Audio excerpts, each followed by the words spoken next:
आज तिसरा दिवस आहे पावसाचा. पाऊस सुरू आहे. खऱ्या अर्थाने ज्या पावसाची आपण एवढ्या दिवसांनी वाट बघतोय आणि आता जो सुरू झालाय तो एवढा जोरात की म्हणजे काही ठिकाणी पाणी साठतंय, पण आपण प्रयत्न करतो की अशा पद्धतीने पाणी साठून लोकांचं जनजीवन विस्कळीत नको व्हायला, आणि त्या पद्धतीने आपण तात्काळ निर्देश देतो तिकडच्या अधिकारी कर्मचाऱ्यांनी की तिथल्या तिथं लगेच पाणी ओसरलं पाहिजे.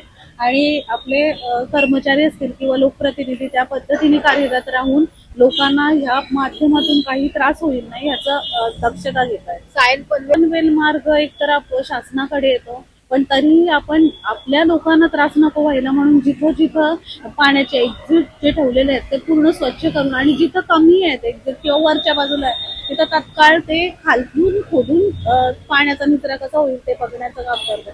आता ह्या मागचा जो नाला आहे तिथं सिडकोचं जे म्हणजे खारघर टू तुर्भे लिंक रोडचं काम होतं, तिकडची माती त्यांनी इथं आणून डंप केली आणि त्याच्यामुळे असं झालं की पाण्याचा जो नाळ्याची जी पाणी जायचं निचरा करायची जागा होती ती अरुंद झाली, आणि त्याच्यामुळे काल असं झालं की पाणी रस्त्यावर आलं.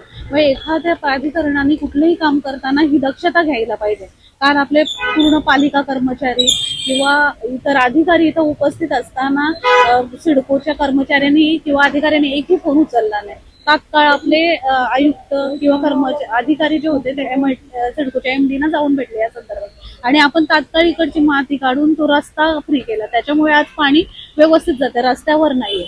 पण अशा पद्धतीने म्हणजे आपण प्रशासन म्हणून काम करतोय, लोकप्रतिनिधी म्हणून प्रत्येक जण धावपळ करतोय. असं असताना ह्या प्राधिकरणाने सिडको असतील, MIDC असेल, त्यांनी त्यांच्या जबाबदाऱ्या समजून घेतल्या पाहिजे आणि त्यांनी त्या पद्धतीने कार्य केलं पाहिजे, कारण हे शहर त्यांचंही आहे. या